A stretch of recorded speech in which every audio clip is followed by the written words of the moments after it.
বাংলাদেশে নতুন প্রধানমন্ত্রী হলেন তারেক রহমান। আলহামদুলিল্লাহ, আল্লাহ তাকে জিতিয়েছে এবং মানুষ তাকে ভোট দিয়ে জিতিয়েছে। আমি চাইব বাংলাদেশ যেন শান্তির সঙ্গে চলে, সুষ্ঠুভাবে চলে এবং খাস করে আমার দোয়া ভারতের সাথে যেন সুসম্পর্ক হয়, ভারতের সাথে যেন এদের সুসম্পর্ক হয়, এই দোয়া রইল। এবং সরকারকে অনুরোধ যে আপনি দেশকে শান্তির সঙ্গে চালান। আমাদের দোয়া আপনার জন্যে। আপনার মা যান চলে গেছেন, তারেক রহমান ভাইয়ের মা, উনি দুনিয়া ছেড়ে চলে গেছেন, খালেদা জিয়া। আল্লাহ উনার সমস্ত জীবনিক পাপকে ক্ষমা করে আল্লাহ উনাকে জান্নাত নসিব করুক, বলুন আমিন। আর তারেক রহমান ভাইকে আমার আন্তরিক শুভেচ্ছা, ভালোবাসা এবং যেন ভারতের সাথে সুসম্পর্ক হয় সেই দিকে খেয়াল অবশ্যই রাখবেন। বাংলাদেশে নতুন ভোট হওয়ায় প্রচুর আলেম ও সৎ লোক অসৎ লোক জিতে গিয়েছে, এই বিষয়ে কিছু বলুন। হ্যাঁ, এরপর বললে গায়ে লাগবে। আমি ইয়াসিন যদি আপনাদের এলাকায় দাঁড়াই, আমাকে নামাজিরাই ভোট দিবে, মাতাল গাঁজাখোররা ভোট দিবে না। দিবে কেন দিবে না? সে জানে ইয়াসিন সাহেব জিতে গেলে মদ আর মাংসর পার্টিটা পাবো না। মাতাল জিতলে সে বলে দিবে জ পেটি মদ নিবি লিগা। কথাটা বুঝতে পারেননি? কিয়ামতের আলামত একটা বলে দিলাম আমি আগেই, যে যতগুলো আলামত আছে তার মধ্যে একটা আলামত, অশিক্ষিত মূর্খরা যখন দেশের নেতৃত্ব দিবে সমাজে, আর শিক্ষিতরা চুপচাপ বসে দেখবে, এটা মারাত্মক আলামত। এটা প্রকাশ পেয়ে গেছে, আর কিছু বলবো না। রমজান মাসে স্ত্রী সহবাস করা যাবে কি? কি পাগলের কি আছে? প্রশ্ন হতেই পারে, পাগলের কি আছে? রমজান মাসে স্ত্রী সহবাস করা যাবে কি, এই বিষয়ে ইসলামের বিধান কি? আমরা অনেকে মনে করি, বিশেষ করে আমাদের অনেক মা বোনেরা, রমজান মাস এলে স্বামীকে বলে কাছে শোয়া যাবে না, দূরে শো। খেপি মৌলবি দিকে জিজ্ঞেস কর, আমরা তো বউকে জড়িয়ে ধরে শুই, অসুবিধা কি আছে? না না, শোয়াতে কোনো বাধা নেই। ইসলামী শরিয়া যেটা বলছে, আপনি সেহরি খাওয়ার পরে সিয়াম অবস্থায়, মানে রোজা আছেন, এই অবস্থায় স্ত্রী মিলন করা যাবে না। আপনার ইফতারি হয়ে গেল, রাত্রে তারাবি হয়ে গেল, সেহরির আগে পর্যন্ত স্ত্রী মিলামিশাতে কোনো রকমের বাধা শরীয়তে নাই। আপনি মিলামিশা করবেন, সেহরির আগে ফরজ গোসল করে নিয়ে সেহরি খাবেন। আর যদি কেউ দেখে যে আমার টাইম হয়ে গেছে, চোখ লেগে গিয়েছিল, তখন উজু করে সেহরি খাবে, গোসল করে নিবে, তারপরে ফজরের নামাজ পড়বে। কথা বুঝে এলো? ওই জন্যে যেমন আরো অনেকে মনে করেন যে রমজান মাসে রোজা অবস্থায় কেউ ভালোবেসে স্ত্রীর কপালে চুম্বন করে, গালে চুমু দেয়, এগুলো খাওয়া যাবে না, ভুল কথা। আপনি চুমো খেতে পাবেন, চুমো খেলে রোজা ভাঙবে না। ভাঙার যতগুলো শর্ত আছে, চুমু খাওয়াটা তার মধ্যে নেই। যেটা মারাত্মক সেটা হচ্ছে মিলামিশা করা রোজা অবস্থায়, ওটা চলবে না, ওটা নিষেধ। 21, 22, 21, 23, 25, 27, 29 এই 5 রাতের ভিতরে কদরের রাত কোনটি? আমাদের দেশের লোক 27-এর রাতে ঝামেলা করে না? 27-এর রাতে আমি চ্যালেঞ্জ ছুড়ে বললাম, পৃথিবীর কোনো বাপের বেটা মৌলবি এটাই বলতে পারবে না যে 27-এর রাতটাই সবে কদরের রাত। যদি ওইটাই হয় তাহলে তো মাতালু পেরিয়ে যাবে। আমাদের দেশে এমনও লোক আছে, আমি আমার বর্ধমান জেলার কথা বলছি, সারা মাস রোজা রাখে না, ও খালি 27-এর রাতে রোজা রেখে 5 কেজি সীতাভোগ আর 5 কেজি মিহিদানা কিনে মসজিদে চলে গেছে। আমাদের বর্ধমানে সীতাভোগ মিহিদানা বিখ্যাত, কিনে নিয়ে চলে গেছে, দিয়ে মুয়াজ্জিনকে দিয়েছে, হুজুর নামাজে পড়ে বিলিয়ে দিবেন, জান্নাতে যাবে। ওই 27-এর রাতে নামাজ পড়ে দিয়েছে। কোরআন খুলেন, ইন্না আনজালনাহু ফি লাইলাতিল কদর ওয়া মা আদরাকা মা লাইলাতুল কদর লাইলাতুল কদরি খায়রুম মিন আলফি শাহর। হে নবী বলে দাও আমি এমন একটি রাত্রি দান করেছি যে রাত্রি ইবাদত করলে 1000 মাস অপেক্ষা বেশি নেকি পাবে। 1000 মাসেরও বেশি অপেক্ষা তোমরা বেশি নেকি পাবে। জোরে বলুন সুবহানাল্লাহ। কিন্তু ওই রাতকে আল্লাহ গোপন করেছেন। 1000 মাসের বেশি হলে, আর যদি রাতটা 27-এর হতো তাহলে আমরা বলে দিতাম ও নামাজ ফামাজ পড়তে হবে না, খালি 27-এর রাতে পড়লেই হবে। বলতাম না লুকানো বলি। বেশিরভাগ মুফাসসিরিনরা বলেছেন যে তোমরা বিজোর রাত্রিগুলো ইবাদত করো, খুঁজো। 21, 23, 25, 27, 29 এই 5টা রাত্রি ইবাদত করবেন সকলে। জোরে বলুন ইনশাআল্লাহ। 5টা রাত্রি 21, 23, 25, 27, 29 এই 5টা রাত্রি ইবাদত করেন, নামাজ পড়েন।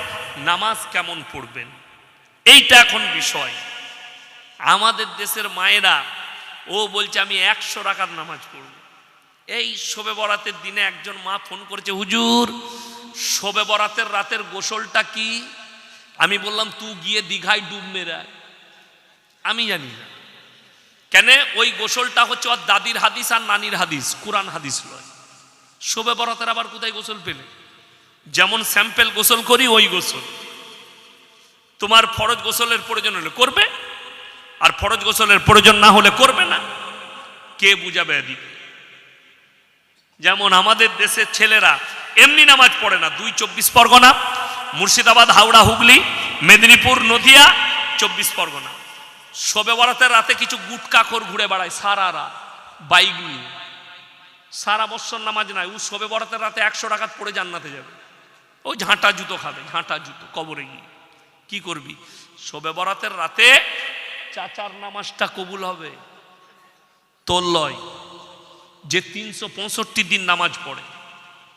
তুমি জীবনে একদিন নেই ও বোঝে আমি নফল পড়ে জান্নাতে যাবো। আচ্ছা বলুন তো, একটা ছেলে স্কুলে কোনো পরীক্ষা দেয়নি, সে শুধু 2টো হাতি করে নিয়ে চলে গেছে কর্মশিক্ষা, হাতের কাজ, সে পাস করে যাবে তো নাকি? কোনো পরীক্ষা নাই, খালি হাতের কাজ। আপনার কাছে ফেরেশতারা জিজ্ঞেস করবে ফরজ নামাজ বলে ওটা খালি পড়তে পারিনি, রোজা বলে ওটা খালি রাখতে পারিনি, তবে বলে শবে বরাতটা ফাটিয়ে দিয়েছি। আপনি দেখুন না তাকিয়ে মুসলিমদের, আমাদের দেশে অমুসলিম ভাইরা দেওয়ালিতে বোম ফাটায় না? ফাটায় না? ফাটায়। আমাদের দেশে শবে বরাতে কিছু লোক বোম ফাটাচ্ছে। দাদরা দাদিরা পুতাদের হাতে টাকা দিয়ে দিচ্ছে, যা বোম ফাটাকা। গায়ে মনে হচ্ছে যেন চলছে, যুদ্ধ চলছে। পুলিশরাও ফেড়ে পড়ে গেছে। এ পার্টির মারামারি না শবে বরাতের মারামারি? ঝামেলার শেষ নাই। কেউ বলে দেখতো হাদিসে কোথায় বোম ফাটানো আছে শবে বরাতে? নাই। কার? ওর বাপ দাদর আমল, আর দাদির হাদিস, ওর নানির হাদিস। বোম ফাটা শবে বরাতে গোটা ঘরে মোমবাতি জ্বালাচ্ছে। কেন? বলে তোর দাদু এলে হোঁজট খেয়ে, তার কবরে কি হচ্ছে তা ঠিক নাই, তোর হালুয়া রুটি খেতে হবে। কে বুঝাবে এদিকে? দুঃখের বিষয় কেউ কেউ বলছে আরে ইয়াসিন সাহেব বলেছে হালুয়া রুটি খাওয়া হারাম। কোথায় বলেছি দেখান তো? কে বললে হালুয়া রুটি? আমি নিজে হালুয়া রুটি খাই। কে বলে খাই না? আমি বোম্বেতে গেলে মাহিমে যাই স্পেশাল করে হালুয়ার পরাঠা খেতে। মাহিম, সেখানে খিচড়া পাওয়া যায়, হালুয়ার পরাঠা, আর সেখানে বাবা ফালুদা পাওয়া যায়। আমি স্পেশাল করে গাড়ি ভাড়া করে খেতে যাই ওখানে। আর আমি হারাম বলতে যাবো কেন? হ্যাঁ, কিন্তু খালা যদি বলে শবে বরাতেই হালুয়া রুটি করতে হবে, বেদাত। কে বললে যে করতেই হবে নাইলে গুনাহ হবে? কোন বাপের বেটা মৌলবি বলছে তাকে স্টেজে নিয়ে আসুন তো দেখি যে শবে বরাতে হালুয়া রুটি না করলে গুনাহ হবে। তোমার মন গেছে তুমি শবে বরাতে খাও, তারপরের দিন খাও, পুরো মাস খাও, রোজার মাস আসছে করে খাও, কোনো অসুবিধা নাই। আমি সুজির হালুয়া খুব পছন্দ করি। এই রমজান মাস আসছে, কালকে আমি 500 সুজি কিনে নিয়ে এসেছি। প্রথম দিনে আমাকে একটু ইফতারিতে সুজি করে দিবে, তো অসুবিধা কি আছে? সুজির হালুয়া খেতে কোনো অসুবিধা নাই। পায়েস কে বললে খাই না? খাই। আমার ভাই শুনে যান, কোন ব্যক্তি যদি ফরজ রোজা বিনা কারণে ছেড়ে দেয়, সারা জিন্দেগি রোজা রাখলে একটা রোজার মাসুল দিতে পারে। আমরা ফরজ রোজার গুরুত্ব দিই না, নফল নিয়ে মারামারি করি। কে বুঝাবে সমাজকে? মায়েদের হাদিস শুনবেন না, ফেরে পড়বেন। তারাবির নামাজ না পড়লে রোজা হবে কি? এইটা অনেক জনার গুরুত্বপূর্ণ প্রশ্ন। অনেক মেয়েরা ফতোয়া দিয়ে থাকে পাড়ায়, অনেক মহিলারা ফতোয়া দেয় না তারাবির নামাজ না পড়লে বোন রোজা হবে না। দ্যাট বোকা। তারাবির সঙ্গে রোজার কোনো সম্পর্ক নেই। তারাবি হচ্ছে সুন্নাত। তারাবি কি? সুন্নাত। রোজা কি? ফরজ। তাহলে তারাবি দুটো আলাদা হলো না? এক আলাদা। তারাবি পড়েননি, আপনি নেকি থেকে বঞ্চিত হয়ে গেলেন, গুনাহ হবে আপনার, কিন্তু রোজা হবে না। এই ফতোয়া ভুল। রোজা অবশ্যই রাখবেন। যেমন আপনাকে বলে দিই, বিসমিল্লাহ, আমরা সফরে থাকি, রমজান মাসে আদায় করি, বেশিরভাগ দিন আদায় যায়, পয়লা রমজান থেকে আদায় করব মাদ্রাসা। অনেক সময় আমাদের তারাবি ছেড়ে যায়, মানে রাস্তায় আছি, হাওড়ায় আদায় করতে গেছি, রাত 12টা 1টা বেজে গেল বাড়ি ঢুকতে। মুর্শিদাবাদ গেছি, আদায় করে বাড়ি ফিরতে রাত 2টো বেজে গেল। তখন দেখা গেল সেহরির ওয়াক্ত হয়ে গেছে। তাহাজ্জুদের নামাজ পড়ে সেহরি খেয়ে নিলাম, দিয়ে আমার রোজা হবে না। কে বললো রোজা হবে না? খালি একটা সুন্নত ছাড়া গেল, রোজার সাথে আর কোনো সম্পর্ক নেই। ওই জন্যে তারাবি পড়া সুন্নাত, তারাবি অবশ্যই পড়বেন। আর যদি কেউ কোনো মহিলা বলে তারাবি পড়তে পারিনি, তারাবি পড়তে পারিনি, যার কারণে রোজা হবে না, এই ফতোয়া কোনো মা দিবেন না। আর বিশেষ করে মায়েদিকে বলছি, নিজে থেকে বানিয়ে কোনো ফতোয়া দিবেন না। আমি এক জায়গায় গিয়েছিলাম জলসায়, সেখানে একদল মহিলা তারা বাড়িতে বাড়িতে গিয়ে লোককে দিন শিক্ষা দিচ্ছে। তো সেই দলের একটা মেয়ে ফতোয়া দিয়েছে যে মহিলারা যদি নাইটি পরে থাকে কিংবা শাড়ি পরে, তার ভেতরে যদি বিরা চাড্ডি না পরে নামাজ হবে না। আমি বললাম এই ফতোয়া রং। নামাজ পড়ার জন্য যেটা শর্ত, খুব ভালো করে শুনবেন, নামাজের জন্য শর্ত মহিলাদের টাকনুর নিচে থেকে মাথা পর্যন্ত, হাতের কবজি পর্যন্ত ঢাকা। সেটা বস্তা দিয়েও ঢাকতে পারে। কি দিয়ে বললাম? বস্তা দিয়ে, কাপড় দিয়ে। নবীজির জামানাতে তো চাড্ডি বিরা ছিল না। তাহলে এই ফতোয়াটা কে দিল? তোমার বাপ। জুতো ঝাঁটা খাবে এইসব মহিলারা। তোমরা যারা দিন শিক্ষা দিচ্ছ দাও, ফতোয়াবাজি করতে যাবে না, না জেনে শুনে নিজে থেকে বানিয়ে কোনো কথা বলবে না। ওটা মৌলবীর কাছ থেকে ডিসকাস করে বলবে, আলেমদের কাছ থেকে।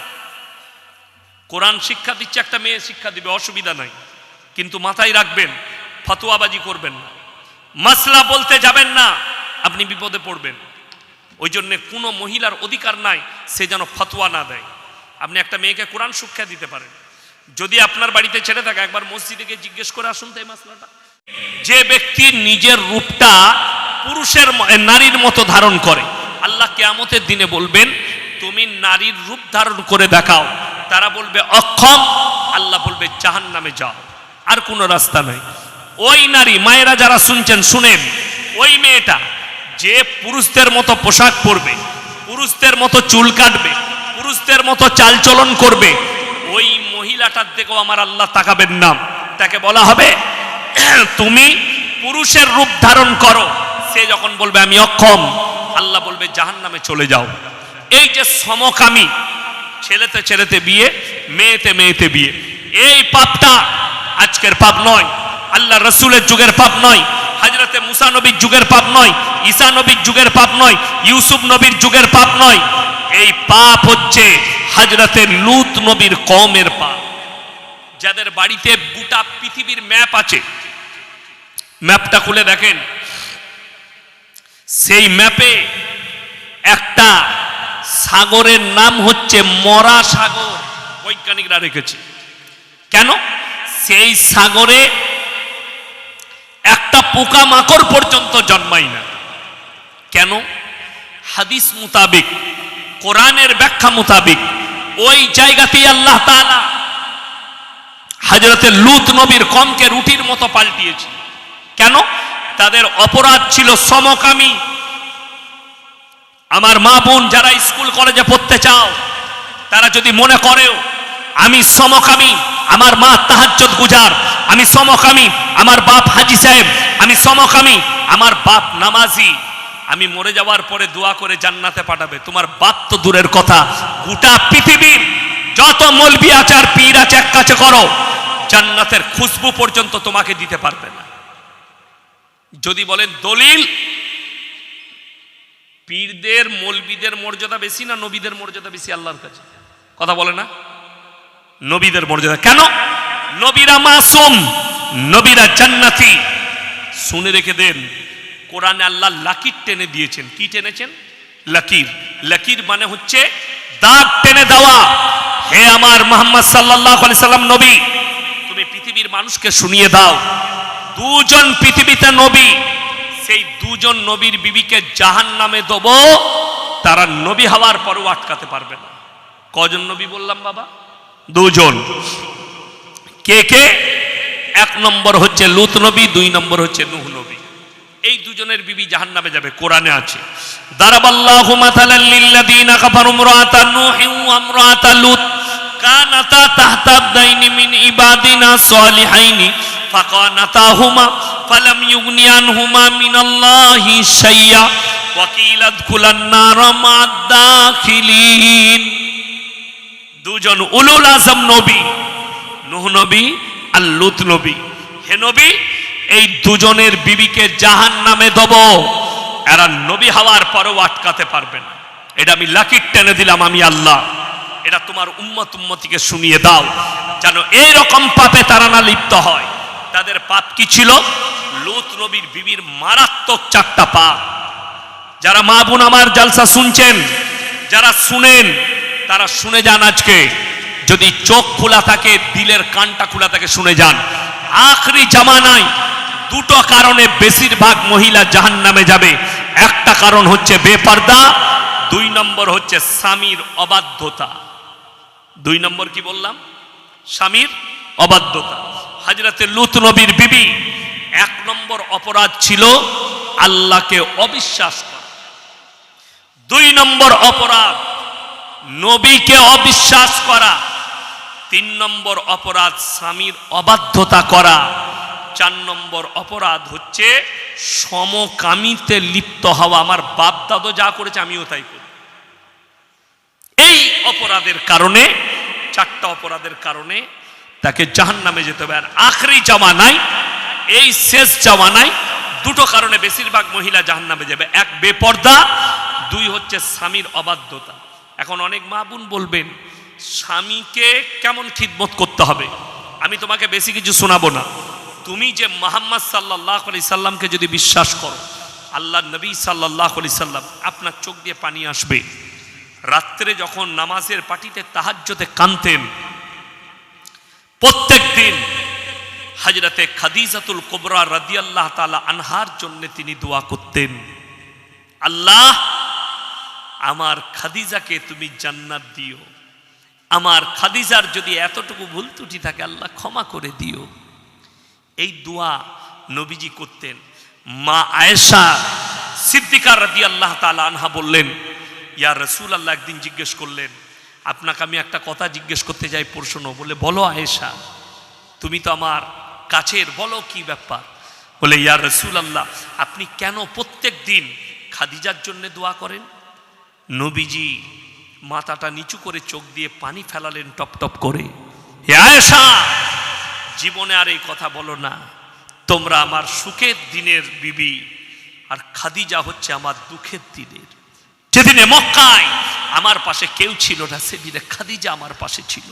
যেদিনে কেউ আমাকে টাকা পয়সা দেয়নি ইসলামের জন্য, খাদিজার কাছে যত সম্পদ ছিল সব ইসলামের জন্য বিলীন করে দিয়েছে। বলুন সুবহানাল্লাহ। আর জানো সে স্বামীর কিভাবে খিদমত করেছে? ইয়া রাসূলুল্লাহ, কেমন? আল্লাহর রসুল চোখের পানি ফেলাতে লাগলেন, হে আয়েশা, আমি যত রাত্রিতে বাড়ি এসেছি ইসলামের প্রচার করে, আমি খালি একবার বলেছি খাদিজা, দরজা খুলে গেছে। আমি খাদিজাকে একদিন জিজ্ঞেস করলাম, খাদিজা, তোমার নাম না নেওয়া মাত্র দরজা খুলে যায়, কি ব্যাপার? খাদিজা বলেছিল, ইয়া রাসূলুল্লাহ, আপনি রাহমাতুল লিল আলামিন, বিশ্বের শ্রেষ্ঠ পয়গম্বর। একদিকে আমার স্বামী তো একদিকে আল্লাহর নবী। আমি রাত্রে ঘুমাই না, দরজায় পিঠ লাগিয়ে বসে থাকি, জেগে থাকি, আল্লাহর জিকিরে মশগুল থাকি। আমার স্বামী বিশ্বের নবী কখন এসে ডাক দিবে, আমি যদি ঘুমিয়ে যাই, উঠতে দেরি হয়ে গেলে ইয়া রাসূলুল্লাহ বেয়াদবি হয়ে যাবে। আয়েশা বললেন, ইয়া রাসূলুল্লাহ, আমি আর জীবনে কোনোদিন আপনাকে খাদিজার জন্য প্রশ্ন করব না, খাদিজার সমতুল্য কেউ হবে না। আমার মায়েরা শুনে নাও, স্বামী যদি বাড়িতে আসে, সমস্ত কাজ ফেলে স্বামীর খিদমতে নিযুক্ত হতে হবে। পানিটা দেবো, সাবানটা দেবো, একটু পায়ে তেল দিয়ে দেবো, আপনাকে খানা দিয়ে দেবো। আমাদের মায়েদের স্টাইল আলাদা। আপনি মাঠ থেকে এসে যদি বলেন, কই গো একটু পানি দাও তো, ও ঢেলে খেয়ে লাউ রাখা আছে, দেখতে পাওনি? ঠিক বললাম না ভুল বললাম? দিয়ে এই মা বলছে আমি নামাজ পড়ে জান্নাতে যাব। তোমার কাছে স্বামীর গুরুত্ব নাই, তুমি নামাজ পড়ে কি করবে? আল্লাহ রসুল, মা খাদিজা, ভেবে দেখো তাদের খিদমত। আমার বন্ধুগণ, আমার ভাই, যারা আমার স্কুল কলেজের ছেলে মেয়ে আছো, তারা কান খুলে শোনো। এই দুজন নবীর বিবিকে আল্লাহ জাহান্নামে দেবেন। লূত নবীর বিবি সমকামিতে লিপ্ত, আল্লাহ জাহান্নামী ঘোষণা করে দিয়েছে। আর তোমার বাপ নামাজ পড়ে বলে তোমাকে জান্নাতে নিয়ে যাবে, তুমি সমকামী থাকবে, আর খুশবুটাও পাবে না, জাহান্নামে যাবে। এইগুলো হচ্ছে বর্বরতার যুগের পাপ। আপনি অবাক হবেন শুনলে।